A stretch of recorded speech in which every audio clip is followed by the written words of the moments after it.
नमस्कार, आवाज समाचार देख रहे हैं आप और आपके साथ मैं हूं स्मिता रिशाल। वक्त हो गया 4 बजे की तमाम अहम और बड़ी खबरों का, जिस पर करेंगे नजर। लेकिन उससे पहले नजर इस वक्त की हेडलाइंस पर। अच्छे ग्लोबल संकेतों से बाजार में आज रही चुस्ती। रियलिटी, मेटल और आईटी शेयरों में खरीदारी। एनर्जी इंफ्रा शेयरों में भी रही तेजी। सेंसेक्स 355 और निफ्टी 114 अंक चढ़े। टीसीएस की लीडरशिप में बड़ा बदलाव। एमडी और सीईओ राजेश गोपीनाथन ने दिया इस्तीफा। के कीर्तिवासन के हाथ में दी गई कमान। राहुल गांधी को संसद में विपक्ष ने फिर बोलने से रोका। कांग्रेस जेपीसी जांच पर अड़ी तो बीजेपी राहुल की माफी पर अड़ी। नड्डा ने राहुल के बयान को बताया शर्मनाक। किसी दूसरे देश से भारत के आंतरिक मामलों में दखल देने की मांग करना भारत की संप्रभुता पर हमला है। एयर इंडिया कर्मचारियों को दूसरी बार वीआरएस ऑफर। 30 अप्रैल तक स्कीम खुली रहेगी। 2100 कर्मचारी उठा सकते हैं इसका फायदा। वर्ल्ड स्लीप डे पर नींद के लिए जागे। आधे से ज्यादा भारतीय नहीं ले पाते हैं 6 घंटे की नींद। सोने के मामले में नौजवान हैं बुजुर्गों से आगे।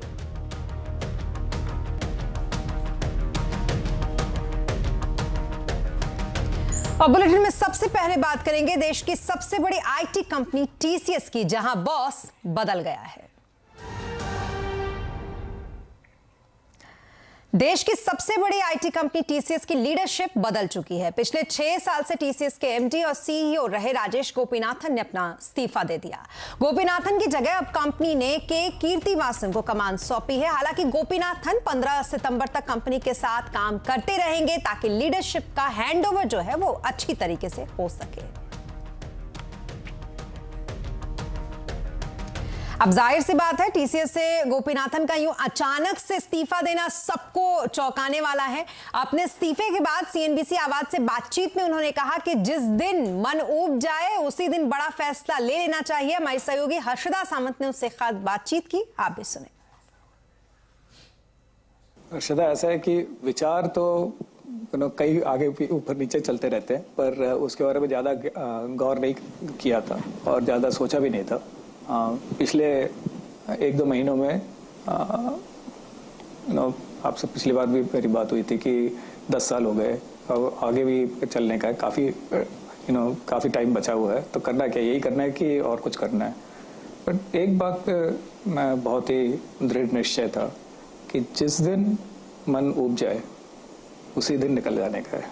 1 मिनट भी इस काम में नहीं रहना, अगर पूरी तरह से दिल से नहीं करने का। तो the trigger point was that, right?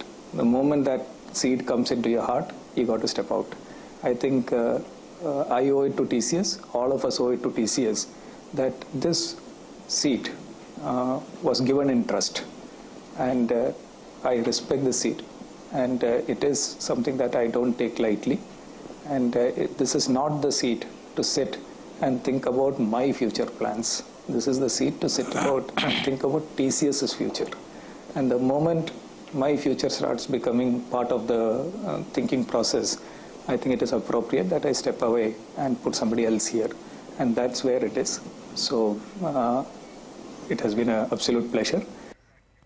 Gopinathan कह रहे हैं कि वो दिल की बात सुन रहे हैं और इसलिए उन्होंने ये फैसला लिया है। लेकिन टीसीएस के लिहाज से अगर देखें तो गोपीनाथन की लीडरशिप में कंपनी ने तरक्की की एक लंबी राह तय की है। सुमित बता रहे हैं कि कैसे पिछले 6 सालों में गोपीनाथन ने टीसीएस के लिए तरक्की की ये नई राह तैयार की। तो राजेश गोपीनाथन साहब ने इस्तीफा दिया है और करीब 5 सालों से कंपनी के साथ बतौर एमडी एंड सीईओ कार्यरत थे और टीसीएस ने एक बड़ी लीडरशिप रोल हासिल किया, एक बड़ी ग्रोथ दिखाई है। कुछ आंकड़े आपकी स्क्रीन पर आते हुए दिखाई पड़ेंगे, किस तरह से ग्रोथ देखने को मिली। गोपीनाथन साहब की लीडरशिप में टीसीएस की आय के अंदर 9.5% की दर से बढ़त देखने को मिली, मुनाफे में 8.5% की दर से बढ़त और मार्केट कैप में करीब 20% की दर से एक अच्छी ग्रोथ आते हुए दिखाई पड़ी है। इतना ही नहीं, कुछ रेवेन्यूज फ्रंट के आंकड़े, मुनाफे के आंकड़ों में रेवेन्यूज जो कि FY18 में 1.25 लाख करोड़ रुपए था, वो 9 मंथ FY23 तक आते आते करीब 1.5 लाख करोड़ से ज्यादा पहुंच गया। मुनाफे फ्रंट पे 26,000 करोड़ रुपए का मुनाफा होता था FY18 में, जो कि 9 मंथ FY23 तक आते आते करीब 31,000 करोड़ तक पहुंचता हुआ दिखाई पड़ा है। इतना ही नहीं, कंपनी की मार्केट कैप में एक मेगा जंप, 4.5 लाख करोड़ की मार्केट कैप फरवरी 2017 में होती थी, आज रफली 11.5 लाख करोड़ की मार्केट कैप पहुंचते हुए दिखाई पड़ी और देश की दूसरी सबसे बड़ी कंपनी के तौर पे कंपनी कार्यरत भी है।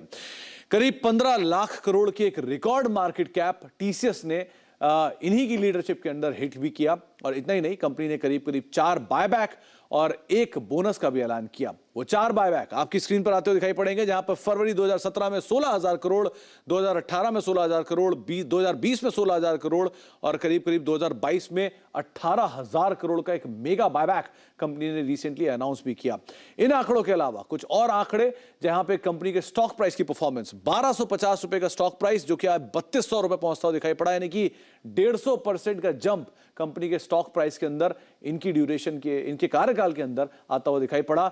और टीसीएस क्यों है टाटा का ज्वेल, ये भी आपकी स्क्रीन पर, जहां पे कंपनी के कुल ग्रुप के कुल मुनाफे का 60% अकेला टीसीएस से आता है, ग्रुप के कुल आय का 20% हिस्सा अकेला टीसीएस से, ग्रुप के कुल मार्केट कैप का 57% हिस्सा सिर्फ टीसीएस से और ग्रुप के कुल कर्मचारियों का करीब 60% हिस्सा भी टीसीएस से आता हुआ दिखाई पड़ता है। तो इस बड़ी कंपनी, बड़े ज्वेल के अंदर एक लीडरशिप में बड़ा बदलाव हुआ है। देखते हैं आने वाले साल कैसे रहते हैं। और अपने नाम का ऐलान होने के बाद के कीर्तिवासन ने कहा कि टीसीएस जैसी कंपनी को हेड करना एक गर्व की बात है। कीर्तिवासन ने कहा कि ग्राहक और कर्मचारियों के भरोसे पर यह कंपनी खड़ी है, इसलिए यहां कोई बदलाव नहीं होगा। हां, आने वाले दिनों में वो कस्टमर्स के साथ संबंध को और मजबूत जरूर करेंगे। We have a great platform to work on, so our immediate priority is to continue doing that. And most importantly for me, like, there are certain parts of business I know quite well. I'll work with Rajesh to understand what's happening in the rest of TCS. That would be my immediate priority, and what are the customer needs and what we should be serving and taking care of. That's the way I look at it, and I'm planning to take it one day at a time as we go along, and definitely I'll shift to Bombay. We'll continue to focus on transforming our customers, bringing technology to the center of their business. So in my short answer, we will not make any change. We will continue to focus on core principles and fine tune as we go along. और TCS के नए boss के बाद अब बात करेंगे बाजार की, जहां अच्छे ग्लोबल संकेतों से हफ्ते का अंत तेजी के साथ हुआ। सेंसेक्स 355 अंक चढ़कर 57,990 पर बंद हुआ, तो वहीं निफ्टी 114 अंक चढ़कर 17,100 पर बंद हुआ। आज सबसे ज्यादा खरीदारी रियलिटी, मेटल, आईटी शेयरों में रही। एफएमसीजी, ऑटो, फार्मा शेयरों में आज दबाव रहा। जानते हैं फिर भी बाजार का हाल क्या कुछ रहा सुमित से। सुमित, सेक्टर का हाल आज किस तरीके का रहा बाजार में, कहां तेजी कहां सुस्ती? देखिए, आज चॉपी सेशन था, लेकिन उसके बावजूद ब्रॉडर मार्केट्स के अंदर अच्छी खरीदारी देखने को मिल रही थी और मेटल में बढ़िया बाइंग थी, मिड कैप आईटी में अच्छी खरीदारी देखने को मिल रही थी। न्यूज फ्लोज हेवी डे था, लेकिन निफ्टी के टॉप गेनर्स में एचसीएल टेक लीड करता हुआ 3.5% तेजी, मेटल में से हिंडाल्को, यूपीएल 3% ऊपर और अल्ट्राटेक करीब 2.5% की तेजी यहां आते हुए दिखाई पड़ी। इसके अलावा मिड कैप गेनर्स की बात की जाए तो बैंक ऑफ इंडिया आज लीड कर रहा था, प्रेस्टीज एस्टेट 4.5% ऊपर, इंडियन बैंक 4.5% ऊपर और यस बैंक करीब 1% की तेजी यहां पर बनते हुए दिखाई पड़ी। मिड कैप लूजर्स में पतंजलि आज दूसरा दिन, जबकि शेयर में बिकवाली आते हुए दिखाई पड़ी, 4.5% नीचे। ट्यूब इन्वेस्टमेंट करीब 4.5% नीचे, डिलीवरी 3% नीचे और M&M फाइनेंशियल रफली 2.5% के आसपास की बिकवाली यहां आते हुए दिखाई पड़ी। बैंकिंग में आज लीड कर रहा था Kotak, HDFC bank, ICICI bank, बंधन बैंक। इनफैक्ट 12 में से 10 शेयर आज निफ्टी बैंक के तेजी में बंद होते हुए दिखाई पड़े। और मेटल न्यूज फ्लोज का इंपैक्ट तो एपीएल अपोलो 5% ऊपर, सेल 4% ऊपर, जेएसपीएल 3.5% ऊपर और हिंदुस्तान जिंक करीब 2.5% की तेजी यहां आते हुए दिखाई पड़ी। तो मेजरली मार्केट्स के लिए आज sentiment wise at least positive day था और ब्रॉडर मार्केट्स के अंदर भी खरीदारी देखने को मिल रही थी। जी, बहुत शुक्रिया तमाम मार्केट अपडेट के लिए आपका सुमित। तो कुल मिलाकर कुछ ऐसा रहा मार्केट का हाल, लेकिन फिर भी बाजार को किस बात का है डर और क्या बाजार में कोई अनहोनी होने को है, आज आवाज अड्डा में इसी पर करेंगे बड़ी चर्चा शाम 7:57 पर।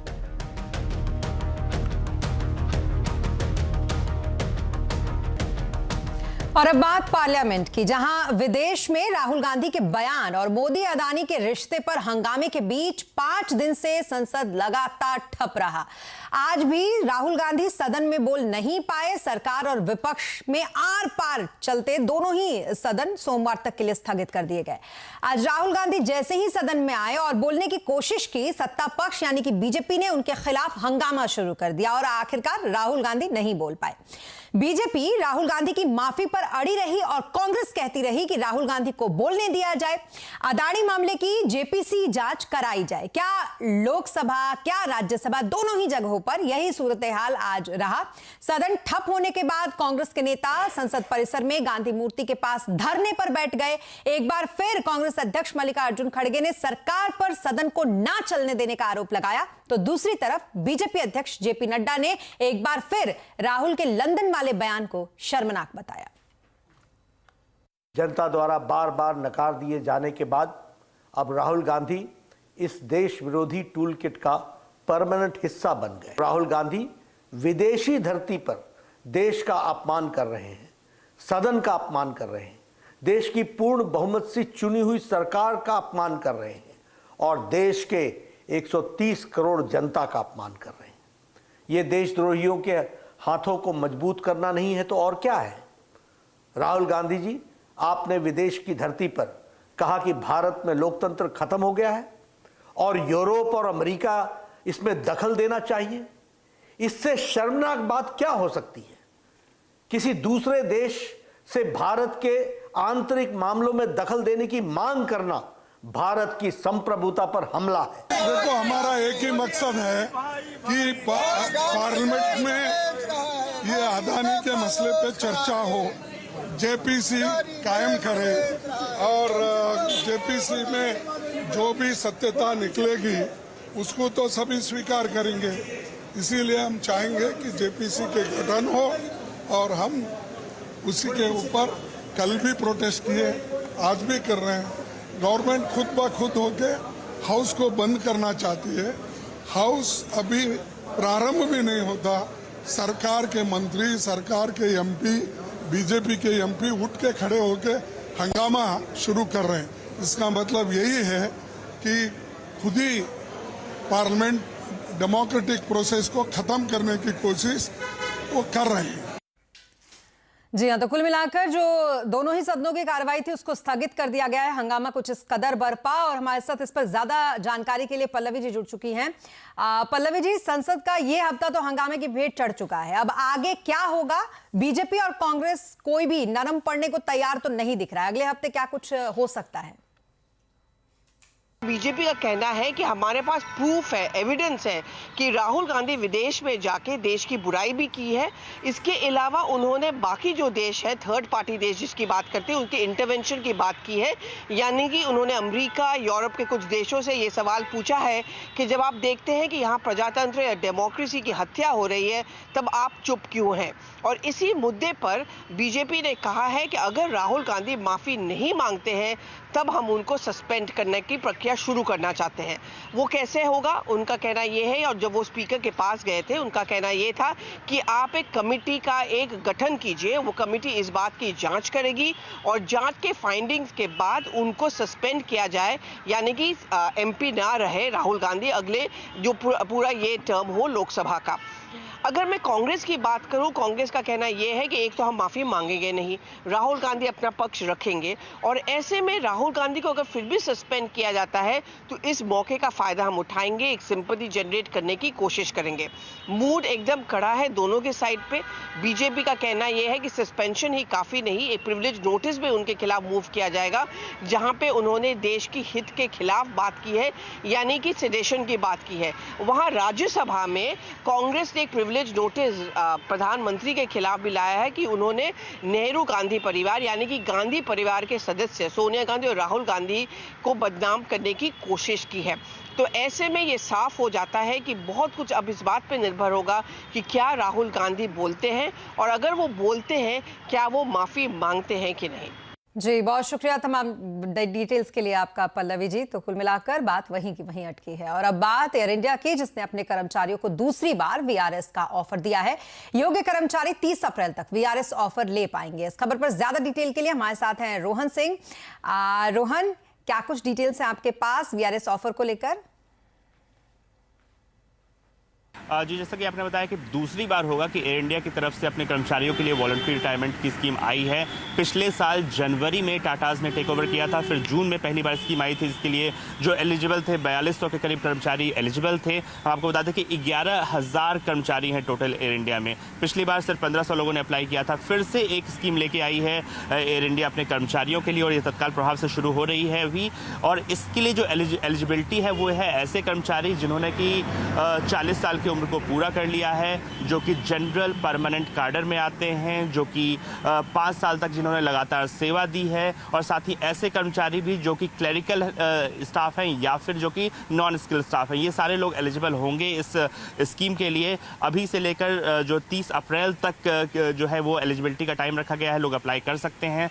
हालांकि अगर जो लोग पहले अप्लाई करते हैं यानी 31 मार्च तक जो लोग अप्लाई करते हैं, उन्हें 1 लाख तक का अतिरिक्त बेनिफिट देने की भी बात कही गई है कंपनी की तरफ से। और जो बाकी स्टाफ है उनके लिए जो उनकी एलिजिबिलिटी क्राइटेरिया है उनकी तरफ से उनको बेनिफिट दी जाएगी। अब इसमें देखना होगा कि ये जो 2100 के लगभग जो लोग एलिजिबल होंगे उसमें से कितने लोग अप्लाई करते हैं। लेकिन जो टाटाज की जो प्लान है अगले 5 सालों में सस्टेनेबिलिटी की तरफ, प्रॉफिटेबिलिटी की तरफ बढ़ने का जो रोड मैप बनाया गया है, ये उसी का हिस्सा है कि जो काफ़ी सारे लोग जो एयर इंडिया को छोड़ना चाहते हैं वो इसको जल्दी से जल्दी ले सकें, और इसके लिए काफ़ी आकर्षक बेनिफिट्स भी रखे हैं। लेकिन सबसे ज़्यादा निर्भर इस बात पे करता है कि आखिर कितने लोग इसके लिए अप्लाई करते हैं। जी, बहुत शुक्रिया तमाम डिटेल्स के लिए आपका रोहन। और वर्ल्ड स्लीप डे पर नींद के लिए जागिए, बताएंगे आपको कुछ रोचक फैक्ट्स ब्रेक के बाद।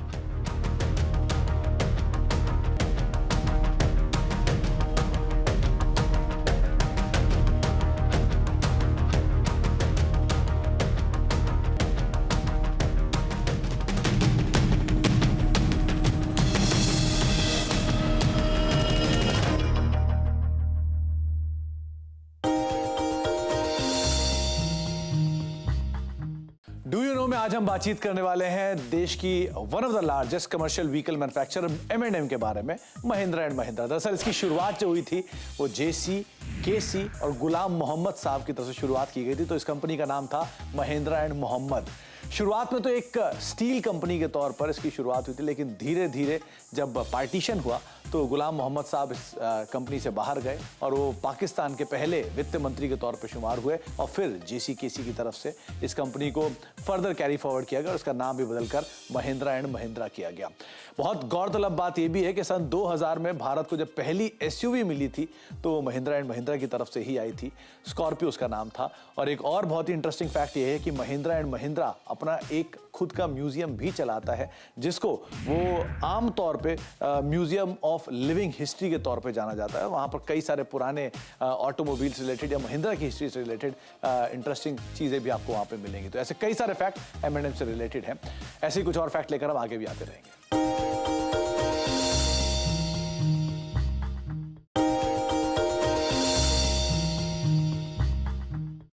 डू यू नो में आज हम बातचीत करेंगे देश की सबसे बड़ी पैसेंजर व्हीकल कंपनी यानी कि मारुति के बारे में। कुछ इंटरेस्टिंग फैक्ट्स की अगर बात की जाए तो मारुति सुजुकी, जैसा कि नाम से तो लगता है लेकिन ये है नहीं सरकारी कंपनी। इसकी शुरुआत दरअसल सरकारी कंपनी के तौर पर हुई थी। बाद में इसका हिस्सा जो था वो इनकी विदेशी पार्टनर सुजुकी को बेच दिया गया था और आज ये पूरी तरह से एक विदेशी कंपनी के तौर पर कामकाज करती है। इस कंपनी के पहले MD जो थे वो संजय गांधी साहब थे। हालांकि वो इसकी जो ड्रीम कार थी उसको ड्राइव नहीं कर पाए, लेकिन वो पहले MD के तौर पे कंपनी के शुमार हुए थे। कुछ और इंटरेस्टिंग फैक्ट्स की अगर बात की जाए तो पहली मारुति गाड़ी जो थी वो डिलीवर की गई थी ग्रीन पार्क के एक रेजिडेंट को, जिनका नाम था हरपाल सिंह साहब। और उस गाड़ी की कीमत थी महज 47,500 रुपए के आसपास, यानी कि आज से ठीक 39 साल पहले जब ये पहली गाड़ी मारुति ने डिलीवर की थी तो महज 47,000 रुपए के आसपास की थी। और वो भी ग्रीन पार्क के एक सिटीजन साहब को, जिनको दी गई थी, और उन्होंने आखिरी तक उस गाड़ी को अपने पास होल्ड भी किया। तो ये मारुति से जुड़े कुछ इंटरेस्टिंग फैक्ट, आगे कुछ और फैक्ट्स लेकर आपके लिए आते रहेंगे।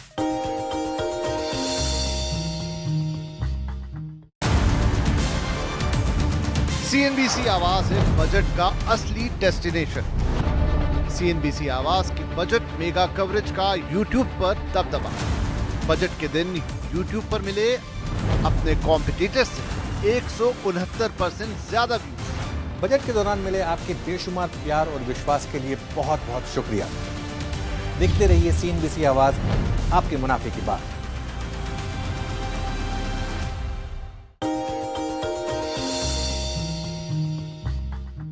डू यू नो में आज हम बातचीत करने वाले हैं एशिया की सबसे बड़ी एडहेसिव कंपनी पीडीलाइट के बारे में। दरअसल इससे रिलेटेड एक बहुत ही लंबी हिस्ट्री भी है और बहुत ही इंटरेस्टिंग फैक्ट्स भी हैं। तो शुरुआत करता हूं। पहली चीज, इसका सबसे प्रोमिनेंट प्रोडक्ट जो है फेविकोल, दरअसल वो एक विदेशी प्रोडक्ट मोबिकोल के नाम पर इंस्पायर्ड है, जिसमें कोल का मतलब होता है जोड़ना, यानी दो कमोडिटीज को स्ट्रांगली बॉन्ड जब किया जाता है तो उसे कोल बोला जाता है, जिसके नाम पर इस कंपनी का प्रोडक्ट का नाम जो है वो इंस्पायर किया था। ये जर्मन प्रोडक्ट था मोबिकोल, उसके नाम पर इंस्पायर किया गया फेविकोल। इसके अलावा जो कंपनी के फाउंडर्स हैं वो शुरुआती कारोबार में बतौर लॉयर थे, लेकिन उन्होंने अलग अलग प्रोफेशन किए, जिसमें कई सारे बिजनेस भी किए और एक ऐसा समय था कि उन्होंने पियोन का भी काम किया, लेकिन वहाँ से अपने बिजनेस को इनिशिएट किया, शुरुआत किया और धीरे धीरे हम सब जानते हैं किस तरह से उन्होंने इतनी बड़ी कंपनी और इतना बड़ा प्रोडक्ट क्रिएट किया है। शुरुआती दौर में जो ग्लूज थे वो एनिमल फैट से बनते थे, लेकिन धीरे धीरे इसको सिंथेटिक फॉर्म में कन्वर्ट किया गया और सिंथेटिक फॉर्म में कन्वर्ट करने के बाद ही पीडीलाइट की जो शुरुआत है वो आपको होते हुए दिखाई पड़ेगी। शुरुआत में साइकिल इंपोर्ट का काम तक जो कंपनी के ओनर हैं बलवंत साहब, उन्होंने किया था। उसके बाद पेपर डाइज और उसके अलावा कुछ और ऐसे प्रोडक्ट किए, लेकिन बाद में अपने भाई सुशील पारिक के साथ मिलकर उन्होंने अपनी पहली जो कंपनी है उसकी शुरुआत की, जिसका नाम था पारिक डाइकम। दरअसल जेकब सर्कल मुंबई में इस कंपनी की शुरुआत की गई थी। और इंटरेस्टिंग पार्ट यह है, अगर आप पीडीलाइट इंडस्ट्रीज जो कि फेविकोल की निर्माता है उस कंपनी के पीडी वर्ड को उठाएंगे तो ये पारिक डाइकेम के इनिशियल वर्ड से ही जोड़ के बनाया गया है। तो वहां से बना पीडीलाइट और उसके बाद धीरे धीरे इस कंपनी का नाम बदलते हुए दिखाई पड़ा। 1990 में पीडीलाइट स्थापित की गई और उसी में ये नाम को जोड़ा गया पारिक डाइकेम से। साथ ही साथ एक और इंटरेस्टिंग फैक्ट ये भी है, जो कंपनी का लोगो है जिसमें एलिफेंट सिंबल आपको दिखाई पड़ा।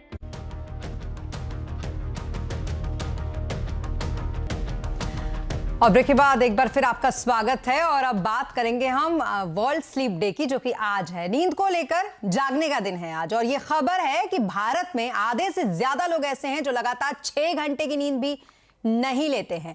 नींद को लेकर लोकल सर्कल के में एक सर्वे सामने आया और सर्वे में काफी रोचक बातें सामने आई जो हम आपको बताने जा रहे हैं। दरअसल उसमें सामने आया है कि आखिरकार इंडिया कितना सोता है, तो इसमें 8 से 10 घंटे तक सोने वालों की तादाद मात्र 2% है। इसके अलावा 6 से 8 घंटे तक 43% लोग ऐसे हैं जो सोते हैं। 4 से 6 घंटे तक 34% लोग सोते हैं और 4 घंटे तक की नींद लेने वाले 21% लोग हैं। ये तो रहा वो आंकड़ा जो आया है, लेकिन कितना सोना चाहिए ये भी आपको बताते हैं। तो 3 से 5 साल की जो उम्र होती है उसमें 10 से 13 घंटे की नींद तो बिल्कुल अनिवार्य है। उसके अलावा 6 से 12 साल की उम्र में 9 से 12 घंटे की नींद किसी भी बच्चे को चाहिए। 13 से 18 साल की जो उम्र होती है उसमें 8 से 10 घंटे की नींद चाहिए होती है और 18 से ऊपर के सभी लोगों के लिए 7 घंटे या उससे अगर ज्यादा भी हो जाता है 1-8 घंटे तो ये बहुत जरूरी है। और जो लोकल सर्वे सर्कल में ये सर्वे सामने आया उसमें ये सामने आया कि बहुत ही कम तादाद हैं जो बेहतर नींद ले पा रही हैं और बहुत ही ज्यादा ऐसे तादाद हैं जो कम नींद अब ले रहे हैं। और लोगों की नींद में उनका पार्टनर भी डालता है खलल। और कौन कौन है नींद का विलेन, जानने के लिए देखिए कंज्यूमर अड्डा शाम 5:57 पर। आज दिल्ली विधानसभा का बजट सत्र हंगामे के साथ शुरू हुआ। उपराज्यपाल वीके सक्सेना के भाषण के दौरान आम आदमी पार्टी और बीजेपी के विधायक एक दूसरे के खिलाफ नारेबाजी करने लगे। विपक्ष ने दिल्ली आबकारी नीति घोटाले के चलते मुख्यमंत्री अरविंद केजरीवाल से इस्तीफे की मांग की। बीजेपी विधायकों के हंगामे के बाद विधानसभा अध्यक्ष रामनिवास गोयल ने भाजपा के 3 विधायकों को सदन से बाहर जाने का आदेश दे दिया। कई अड़चनें आई और उन सभी अड़चनों के बावजूद सरकार ने बहुत अच्छा काम किया। तो सरकार को के अंदर किस्म किस्म की इंटरफेरेंस हम लोग देख रहे हैं किस तरह से की जा रही है। सरकार का काम, चुनी हुई सरकार को काम ना करने देने के लिए किस तरह से तरह तरह से परेशान किया जा रहा है। लेकिन सारी परेशानियों को लांघते हुए जनता को साथ लेके आम आदमी पार्टी की सरकार अच्छा काम कर रही है। ये न केवल दिल्ली के लोग, पूरे देश के लोग मानते हैं। और इसी के साथ इस बुलेटिन में फिलहाल इतना ही, लेकिन खबरों पर लगातार अपडेट के लिए आप बने रहे CNBC आवाज के साथ।